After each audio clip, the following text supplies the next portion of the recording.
మీకు ఒక విషయం తెలుసా, జావా అనేది pure object oriented programming language కాదు. ఎందుకు అంటే ప్యూర్ ఆబ్జెక్ట్ ఓరియంటెడ్ ప్రోగ్రామింగ్ లాంగ్వేజ్లో ప్రతిదీ మీకు ఆబ్జెక్ట్సే ఉండాలి. కానీ మనకి జావాలో ప్రిమిటివ్ టైప్స్ అనేవి ఉన్నాయి. సో ఈ ప్రిమిటివ్స్ వల్ల జావా అనేది ప్యూర్ ఆబ్జెక్ట్ ఓరియంటెడ్ లాంగ్వేజ్ అని పిలవబడట్లేదు అనమాట. సో దీన్ని pure object oriented programming language అని మనం పిలవడం కోసం ప్రతి ప్రిమిటివ్ టైప్కి ర్యాపర్ క్లాస్ ఉందన్నమాట. ఫర్ ఎగ్జాంపుల్ ఇంటీజర్ ఉంటుంది అనమాట, డబుల్కి డబుల్ ఉంటుంది, అలాగే క్యార్కి క్యారెక్టర్ అనే ర్యాపర్ క్లాస్ ఉంటుంది. సో ప్రతి ప్రిమిటివ్ టైప్కి ఈక్వాలెంట్ ర్యాపర్ క్లాస్లు మనకి జావాలో అవైలబుల్గా ఉంటాయి. మనకి జావాలో ర్యాపర్ క్లాసెస్ ఉపయోగం ఏంటి అంటే డేటా స్ట్రక్చర్స్లో మనం ఓన్లీ ర్యాపర్ క్లాసెస్ మాత్రమే వాడగలం అన్నమాట. సో ఈ డేటా స్ట్రక్చర్స్ ఎందుకు అనేది మనం అప్కమింగ్ వీడియోస్లో చూద్దాం. సో ఏ అప్లికేషన్ బిల్డ్ చేయాలన్నా సరే మనకి డేటా స్ట్రక్చర్స్ అనేవి చాలా ఇంపార్టెంట్. అవి లేకుండా ఏ అప్లికేషన్ మనం రాయలేమన్నమాట. So one of the advantage ఏంటి అంటే ర్యాపర్ క్లాసెస్ వల్ల డేటా స్ట్రక్చర్స్ మనం బిల్డ్ చేయొచ్చు. అండ్ అనదర్ థింగ్ ఏంటి అంటే ర్యాపర్ క్లాసెస్లో మనకి ఇన్బిల్ట్ మెథడ్స్ ఉంటాయి అనమాట. ప్రతిదానికి ఇన్బిల్ట్ మెథడ్స్ ఉంటాయి. ఇంటీజర్కి మనకి ఇన్బిల్ట్ మెథడ్స్ ఉంటాయి, అలాగే క్యారెక్టర్కి క్యారెక్టర్ క్లాస్ సంబంధించిన ఇన్బిల్ట్ మెథడ్స్ ఉంటాయి అనమాట. సో దీన్ని ఏదైనా ప్రిమిటివ్ డేటా టైప్ అనుకోండి పట్టుకొచ్చి బాక్స్లో పెడతాను. దాని అర్థం ఏంటి అంటే నేను ఇప్పుడు దీన్ని ఆబ్జెక్ట్ చేశాను. సో దీన్నే బాక్సింగ్ లేదా ర్యాపింగ్ అంటాము.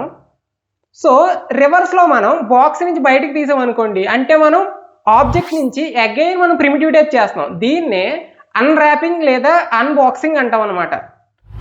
సో ఇప్పుడు మనం ర్యాపర్ క్లాసెస్ని ప్రాక్టికల్గా ఇంప్లిమెంట్ చేద్దాం. సో నేను ఒక ఇయర్ పోడ్ అని తీసుకుంటున్నాను. ఓకే, ఇది నాకు ప్రిమిటివ్ టైప్ అనమాట, ఇంట్ అనేది. సో ఇప్పుడు నేను ఏం చేస్తున్నానంటే దీన్ని ఆబ్జెక్ట్ చేస్తున్నాను. ఓకే, సో నాకేం వస్తుంది, ఇంటిజర్ క్లాస్ వస్తుంది ఇక్కడ, ర్యాపర్ క్లాస్. సో ఏమనుకోవచ్చు అంటే ఇయర్ పోడ్ కేస్ అనుకోవచ్చు. ఓకే, ఈ ఇయర్ పోడ్ కేస్ని ఇప్పుడు మనం ప్రింట్ చేద్దాం. సో మనకి ఇంటిజర్లో ఎలా అయితే వాల్యూ వస్తుందో ఇక్కడ కూడా అలాగే వాల్యూ వస్తుంది అనమాట. ఇది క్లాస్ అని ఎలా చెప్తున్నావు అని మీకు ఒక డౌట్ వస్తుంది కదా. సో ఇక్కడ చూడండి మనకి ఇన్బిల్ట్ మెథడ్స్ ఉంటాయి అనమాట, మీరు ఏది తెలుసుకోవాలన్నా. సో గెట్ క్లాస్ అన్నారనుకోండి, ఇక్కడ చూడండి ఇంటీజర్ క్లాస్ ర్యాపర్ క్లాస్ అని ప్రింట్ అయింది. సో దీన్ని ఇక్కడ మనం ఏం చేస్తాం అంటే బాక్సింగ్ చేస్తాం అనమాట. ఇది ప్రిమిటివ్ టైపు, దీన్ని మనం ఆబ్జెక్ట్ కింద కన్వర్ట్ చేస్తున్నాం. సో దీన్నే ర్యాపింగ్ లేదా బాక్సింగ్ అంటాం అనమాట. సో అన్బాక్సింగ్ కూడా చేద్దాం మనకి. సో ఇయర్ పాడ్ నుంచి నేను మళ్ళీ back తీసుకొచ్చేస్తున్నాను year పాడ్ని.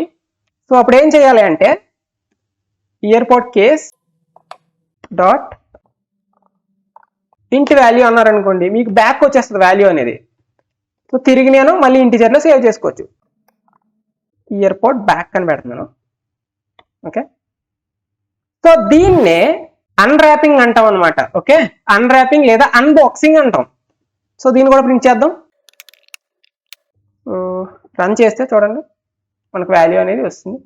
Okay, simple thing ఏంటి అంటే ఇక్కడ మనం మాన్యువల్గా ఆబ్జెక్ట్ కింద చేస్తున్నాం. ఇక్కడ మాన్యువల్గా ఆబ్జెక్ట్ నుంచి మనం ప్రిమిటివ్ టైప్కి మార్చుతున్నాం. అలా కాకుండా జావా దానికి అదే చేసుకుంది అనుకోండి, ఆటో ర్యాపింగ్ లేదా ఆటో బాక్సింగ్ అంటాం.